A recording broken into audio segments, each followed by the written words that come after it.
It is not what you say, but what you do that makes a difference in your relationships, in your job, and in your life. The entire operation is conducted under cover of darkness. Those systems don't work now as far as you're concerned. Those systems are not working. Hauling around too much gear can defeat a soldier just as quickly as the enemy can. We begin with ABC's John McWethy. The investigation that at first seemed to be looking for suspects with ties outside of America's borders today turned sharply inward. And of course, the legend was, one night at a big White House press conference, the bat phone in the ABC control room rang, and it was Roone Arledge on the phone saying, "Hire that kid." I like to say I had Jack McWethy the early years. We both looked like kids. You know, we were kids. High-ranking Pentagon officials stress that all moves by the U.S. and Egypt are being made for just one purpose. In those days, Roone Arledge was hiring a lot of people out of print. And I think Jack kind of realized that this was a different beast and must have sat down and thought about, how do I be who I am and yet be on television at the same time? And he got it. He actually developed a distinct style. Jack was uncompromising about his journalism. He never took shortcuts. He checked everything. He didn't rush to go on the air. Jack's word was gold. When Jack came to us with stories, it was amazing to us how many stories Jack could break, stories that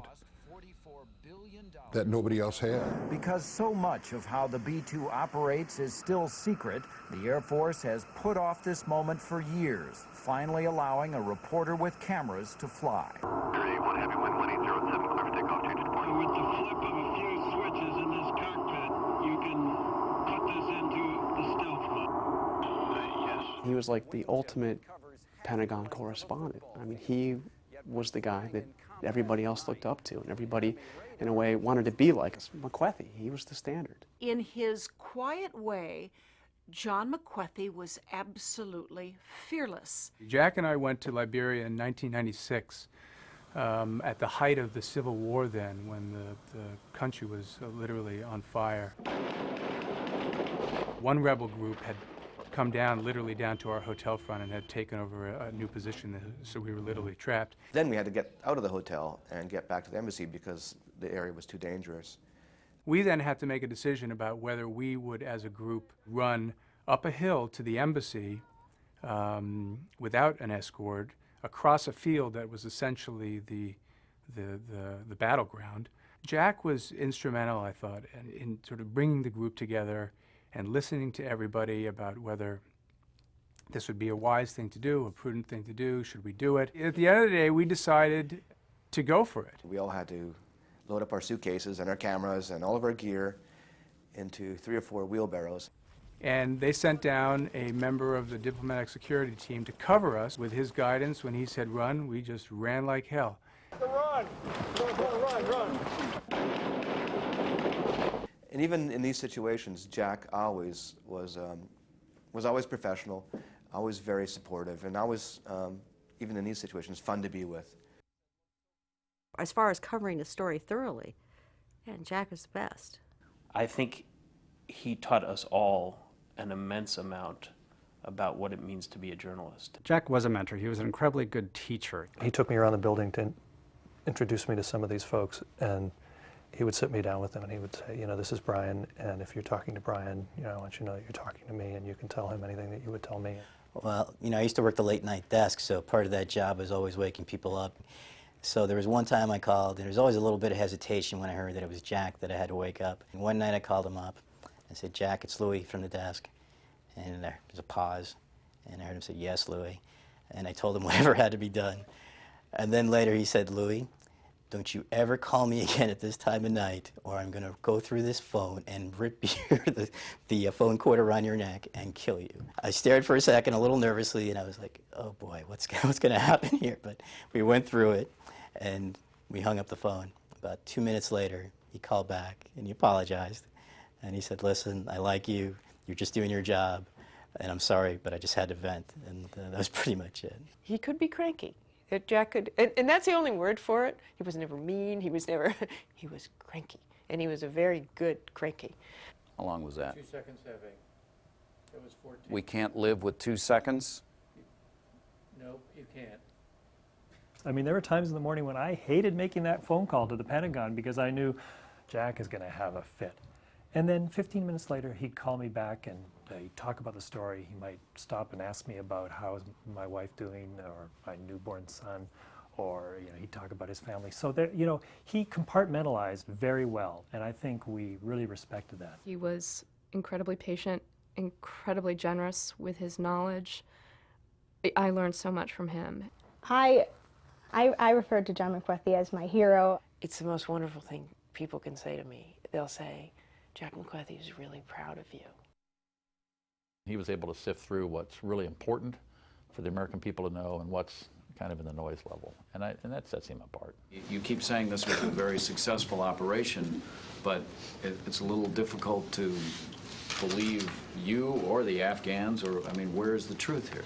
He was not afraid to ask questions. He was not afraid to ask the right questions, but he did it in such a way that it didn't become a personal issue. Mr. Secretary, are you worthy of a mother's confidence to send her son or daughter to Iraq? One has to hope the answer is yes. He was doing his job and I was doing mine, and he did his job well, and I respect him for it. Critics say that you and your advisors exaggerated the importance of the intelligence prior to going into Iraq. Yes? No? False. The really good reporters like Jack are able to let the facts speak for themselves. They will ask the right question. They will entice out from the participants or from the person who's doing the briefing the substance of the story, and their personalities don't interfere with the story. And I think that's a real skill. Jack had that skill. Absolutely a real journalist. Not a celebrity and not a television personality. He was a journalist. If he would have been born earlier, he'd had one of those hats with a little press card in it, Part of the reason the Air Force is struggling, since 1986, the force has been cut by 40%. He was always constantly wanting to get out, reporting the story, reporting the Pentagon, but doing it from beyond the building. And we covered all these wonderful things to shoot, all these wonderful military stories, submarines and aircraft carriers and tanks and, out with the 101st. And we just did all those wonderful shoots together. As badly as things appear to be turning out here in Somalia, a very different story is unfolding 500 miles to the south. Here in Mozambique, a much smaller force of UN peacekeepers, some 6,000 in all, are on the verge of a smashing success. There were things that Jack was not good at.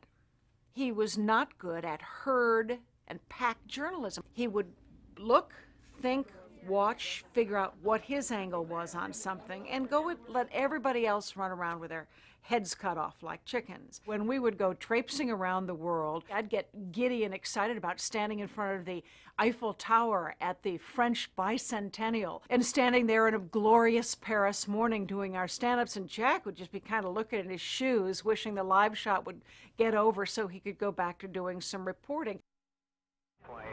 Headed east down over the pike. The Pentagon, a plane has crashed into the Pentagon. And then 9/11 happened. We now have fire confirmed at the Pentagon. If John McWethy at the Pentagon can hear me, John, please get in touch immediately if you can and brief us in there. John McWethy has actually been evacuated from the Pentagon, and parts of the Pentagon are indeed being evacuated. The first thing was, dealing with Jack on September 11th, was the silence. There was a time when we didn't know where he was, which was incredibly frightening. We'll come back to the notion of crime, but ABC's John McWethy is at the Pentagon. John, can you hear me? Jack, can you hear me? Yes, I hear you, Peter. John McWethy, just go ahead and tell us what you know, what you've seen, how much information have you been able to put together? Peter, this is one of those things that you dream of in your worst nightmares. It appears that a large jet aircraft, perhaps the size of a large passenger plane, came very low, clipping off light poles as it approached the Pentagon. It slammed into the side of the Pentagon, and it drove itself from the outer ring all the way to the inner ring. From a personal point of view, I remember getting on the phone with him and just being very relieved that he was okay. And, he just went right on reporting from that moment forward. Peter, There are very few organizations on the planet that could put together the kind of coordinated attack that we have seen today.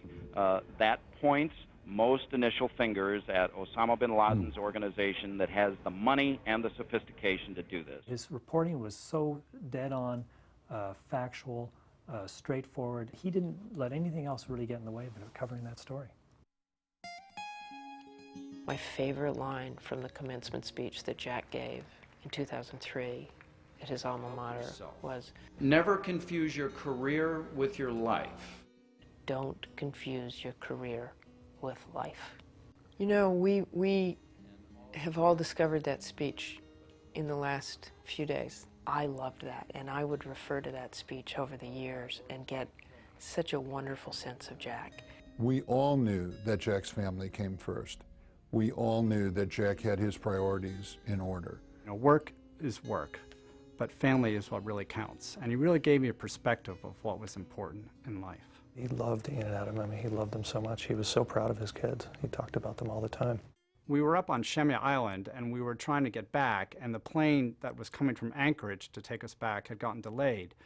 And I had a christening for my daughter, and Jack knew that that was important to me. And so there was a plane that the Canadians were flying that was stopping in Shemya to refuel on the way back to Canada, and he got me on the plane because he knew that I needed to make it back for the christening.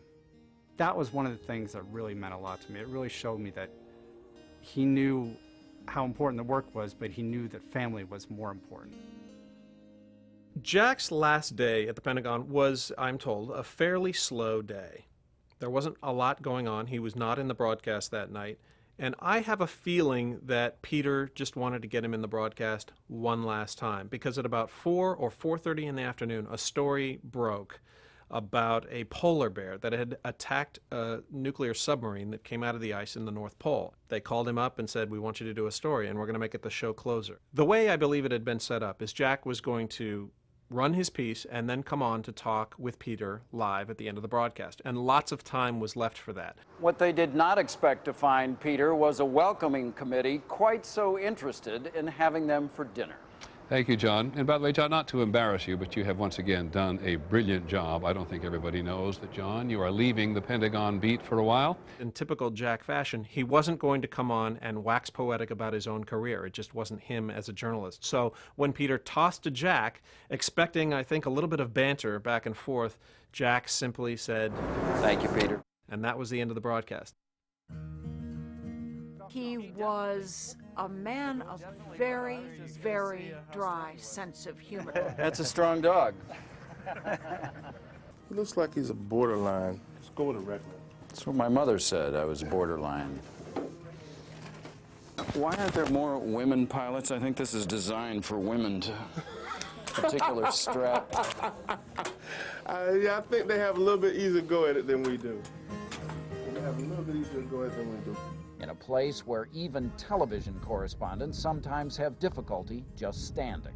He always had fun. You always had the sense that he was thoroughly enjoying himself. He could say something totally outlandish, and you'd turn around, because it was Jack, you'd say, "Did he mean that?" ABC News has learned that it was deadly anthrax that was being grown in this facility, despite what the government tells us. That'll work. One time we were at the State Department on the balcony, and Jack was complaining about certain people and aspects of ABC News. And I said, "Jack, you got to be careful, you have an open mic." And he brought his hands out, one hand had the microphone, and the other hand had the cable. He said, "I've been doing this a little while." Jack delighted when public officials could be caught in their own hyperbole. Mr. Secretary, do you know that Antarctica is a continent? Antarctica is a continent. You keep saying that there are terrorists from every continent and coalition partners from every continent. Can you assure me there are not? But you said that there were. I stand corrected. Do you have evidence? How old are you today?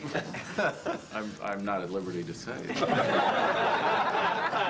He would do things like that and challenging me on my words or my thoughts, and that's it gave a certain liveliness and spark to both of our jobs.